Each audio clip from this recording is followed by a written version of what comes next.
किशोर कुलकर्णी यांच्याकडे ज्या आठवणी आहेत त्या बुवा आणि कर्जतचं नाटक असं एक वेगळं रिलेशन आहे, ते बघूया कसं होतं.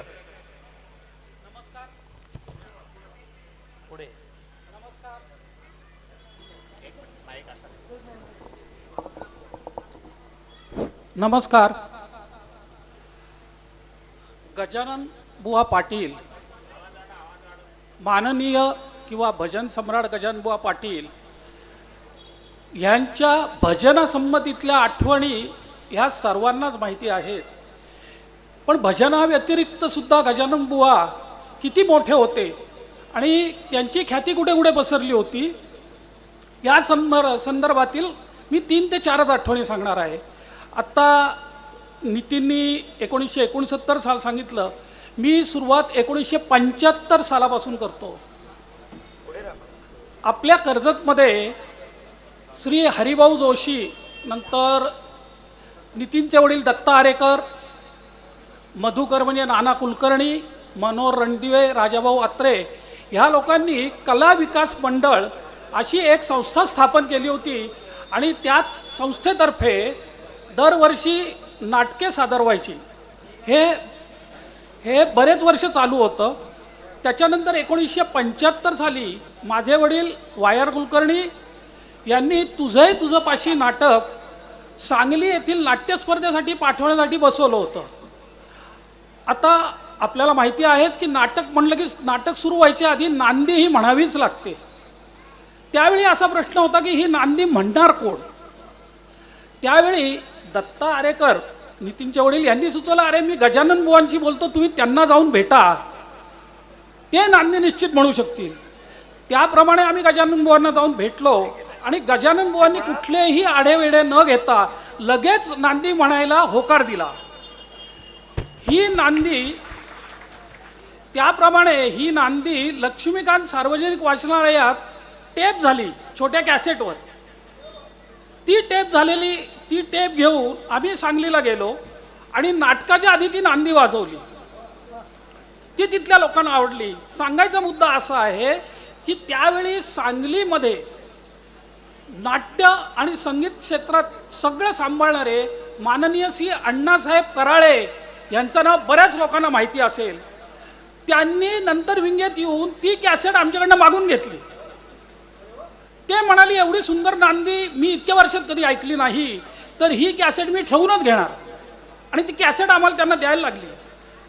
पुढचे 2 वर्ष आम्ही 2 नाटकं परत सांगलीला घेऊन गेलो. दरवेळी गजानन बुवा आम्हाला नांदी करून द्यायचे आणि दरवेळी ती कॅसेट ते ठेवून घ्यायचे. अशी 3 वर्ष त्यांनी कॅसेट ठेवून गेली. आणि नंतर त्यांनी सांगितलं की 75 सालापासून सांगलीमध्ये जेव्हा जेव्हा लोकल नाटकं होतात त्यांच्या संस्थांची, त्यावेळी आम्ही फक्त हीच नांदी वाजवायला सुरुवात केलेली आहे. अशी गजानन बुवांची ख्याती तिथपर्यंत पसरली होती. 78 साली त्यांनी जवळजवळ 500-700 प्रेक्षकांसमोर आम्हाला एक विनंती केली होती, काही करून पुढच्या वर्षी तुम्ही गजानन बुवांना सांगलीला घेऊन या प्रत्यक्ष नांदी म्हणायला.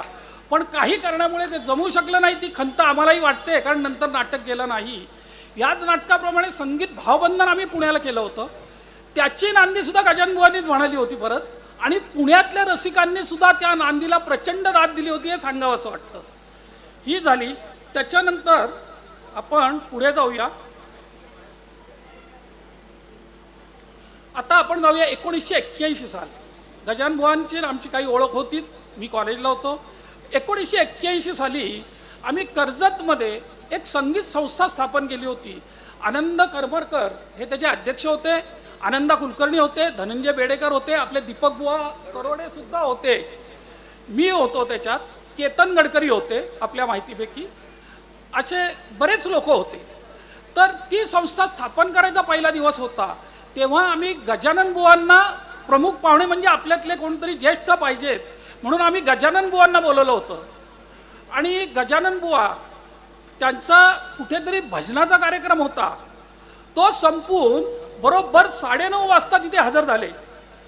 हजर झाल्यावर त्या कार्यक्रमाचं त्यांनी उद्घाटन केलं, म्हणजे संस्थेचं उद्घाटन केलं, नारळ फोडला आणि काहीही न बोलता त्या दिवशी जे ते भजनाचा कार्यक्रम करून आले होते त्याची बिदागी म्हणून त्यांना मिळालेलं पाकिट होतं त्यावेळेचं, ते लगेच त्यांनी आमच्याकडे देणगी म्हणून सुपूर्द केलं.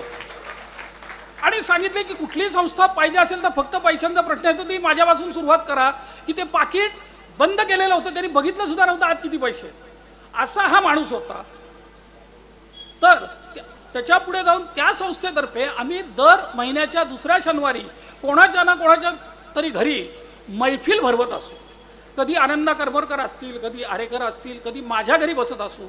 असेच एका शनिवारी ह्या मैफिलीला दर दुसऱ्या शनिवारी गजाननबुवा पाटील रात्री कितीही वाजले, 12:30 1 वाजले तरी त्यांचे कार्यक्रम संपून त्या मैफिलीला हजर राहायचे आणि त्याच्यानंतर ती पहाटेपर्यंत मैफिल चालायची. अशाच एकदा आमच्या घरी मैफिल चालू असताना 12:30 नंतर गजाननबुवा, माननीय शांतारामजी जाधव आणि गजाननबुवांचे उजवे हात लोकांना माहीत नसतील पण मारुतीबुवा मगर खांद्यावर मृदुंग, म्हणजे गजाननबुवांचा बरोबर माणूस होता, त्याच्या डोक्यावर पेटी, शांतारामजी जाधवांच्या हातात व्हायलिन आणि आपले मगरबुवा होते त्यांच्या खांद्यावर मृदुंग.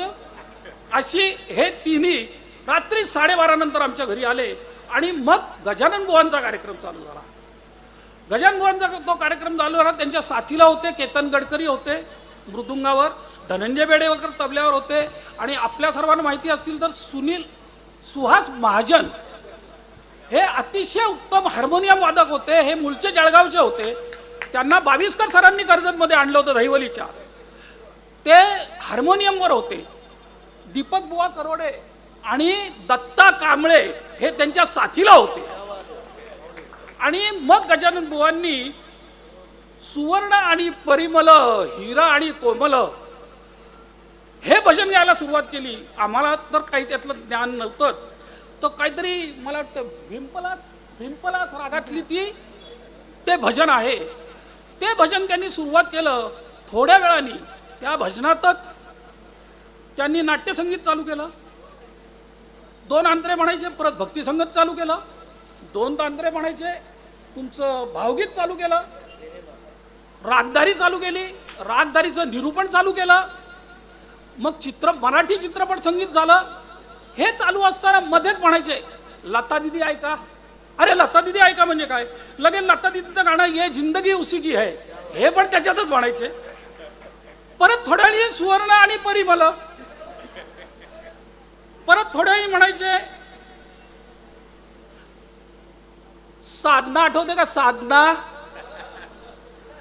मेरा साया नैनो में बदरा छाये, ते म्हणून झालं. परत आपलं सुवर्ण आणि परिमल. त्याच्यानंतर पुढे आले किशोर कुमार, ऐका बर का, खिलते हे गुलया शर्मिलीतलं, हे झालं. परत सुवर्ण आणि परिमलच. आणि मग सगळ्यात शेवटी कोण नाही असं नाही, मोहम्मद रफी सुद्धा ऐकवला. मोहम्मद रफींचं 100 साल पहिले मुझे तुमसे प्यार था हे गाणं पण त्याच्यात बसून त्यांनी ऐकवलं. सगळ्यांना आमचे कान तृप्त झाले. असा हा संगीत क्षेत्रात संगीतातले सगळे प्रकार फिरवून गाणारा माणूस हे भजन 1 तास त्यांनी गाऊन दाखवलं सगळ्यांना. आणि आम्ही मात्र अगदी तृप्त झालो. मला वाटतं दीपक बुवांना आठवतच असेल की ती रात्र. आणि त्याच्यानंतर दीपक बुवा करोडेंचं फेमस आणि गजानन बुवांचं दोघांचंही फेमस एक गवळण होती.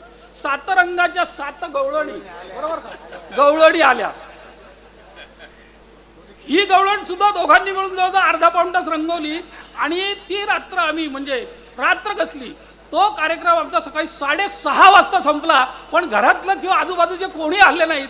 उलट 5 नंतर आजूबाजूच्या घरातली लोक सुद्धा ऐकायला आली की हे काय चाललंय. तर अशा ह्याचा आठवणींचा लाभ मला घेता आला, याचा मला अभिमान आहे. आता पुढे परत जाऊया. आठवणी तरी किती सांगणार, भरपूर आहेत. मी थोड्याशा सांगतो, मला वाटतं कंटाळा आला नसेल तर काही हरकत नाही सांगायला. 1985 साल आम्ही पुढे झालो होतो. 1985 साली मी, गोपाळ गांगल असतील, राजाभाऊ कोठारी, नितीन आरेकर होते, अनिल शहा होते आणि इतर काही लोकांनी 84 साली आम्ही कपालेश्वर मंदिरात जे सार्वजनिक गणेशोत्सव मंडळ होतं ते आम्ही ताब्यात घेऊन ते चालवायला सुरुवात केली.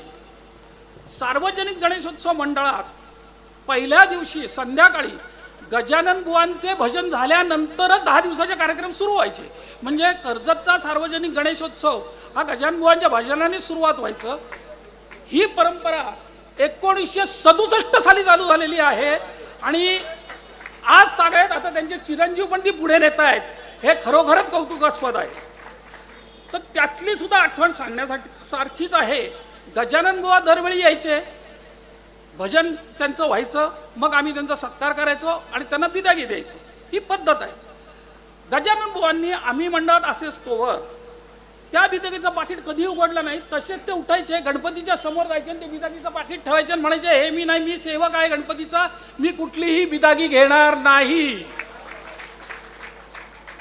तरी सुद्धा 1985 साली 50 वर्ष सार्वजनिक गणेशोत्सवाला पूर्ण झाली म्हणून आम्ही गजानन बुवांचे भजन झाल्यावर त्यांचा जाहीर सत्कार केला. शाल, श्रीफळ आणि बिदागी दिली. परत तेच सगळा कार्यक्रम बिदागी झाली, त्यांचा सत्कार झाला, त्यांचं नंतर भाषण करणार होते. त्याच्या आधी परत ते बिदागीचं पाकिट घेतलं आणि परत गणपतीच्याच पुढे ठेवलं. म्हटलं बुवा हे काय? लोकांना आश्चर्य वाटेल. 1985 साली त्या पाकिटामध्ये 1501 रुपयाची बिदागी होती. बुवांनी ते उघडलं नाही, ते सुद्धा देवापुढे ठेवलं. असे बुवा आम्हाला बुवांनी चिकार मदत केली. आता तसंच आता मराठी भाषेला सध्याच काय तो अभिमान दर्जा मिळाला, अभिजात. तर गजानन बुवा मराठी भाषेबद्दल आणि उच्चारांबद्दल अतिशय आग्रही होते. बरोबर. आता त्याचे एक सांगतो. 50व्या गणेशोत्सवात सत्कार करताना आमच्याच एका कार्यकर्त्यांनी असं म्हणाला की भजन सम्राट परमपूज्य गजानन बुवा, असं ते बोलून त्यांनी काय बोलला. नंतर गजानन बुवा भाषणाला उठाले, म्हणले, अरे बाळांनो, आयुष्यात कधी कोणाला परमपूज्य म्हणू नका. एक तर हा शब्दच चुकीचा आहे. हा शब्द आहे परम आणि पूजनीय असा शब्द आहे. परमपूज्य म्हणजे परम म्हणजे मोठा आणि शून्य, पूज्य म्हणजे शून्य असा अर्थ होतो. जर मराठी बोलायचं असेल तर परम पूजनीय असं व्यवस्थित बोला, नाहीतर काही आवश्यकता नाही. आणि त्याच्या पुढे जाऊन त्यांनी सांगितलं, एक लक्षात ठेवा, आजन्म किंवा मी नंतर जरी कधी असलो तरी मला कधीही पूजनीय करू नका, माझी पूजा करू नका, माझी फक्त आठवण ठेवा. कारण मी आजन्म फक्त गणपती बाप्पा आणि सरस्वतीचाच भक्त आहे आणि मी सरस्वतीचाच भक्त राहील, एवढेच सांगतो. झाला. आता याच्या पुढे मी काही जास्त नाही. बऱ्याच आठवणी आहेत, आपण नंतर कधीतरी सांगता येतील, पुढच्या कधी सांगता येतील. आता अशा या उत्तुंग शिखरावर पोचलेल्या संगीत सम्राटाचे, भजन सम्राटाचे चिरंतन स्मारक, आता आपण सगळे आमदारच म्हणतात, पण मला वाटतं भजन सम्राट तर यांना आपण जनसम्राट म्हणायला काय हरकत नाही. या जनसम्राटांनी केलं त्याबद्दल त्यांचे मी खरोखर आभार मानतो आणि माझे 4 शब्द संपवतो. किशोरराव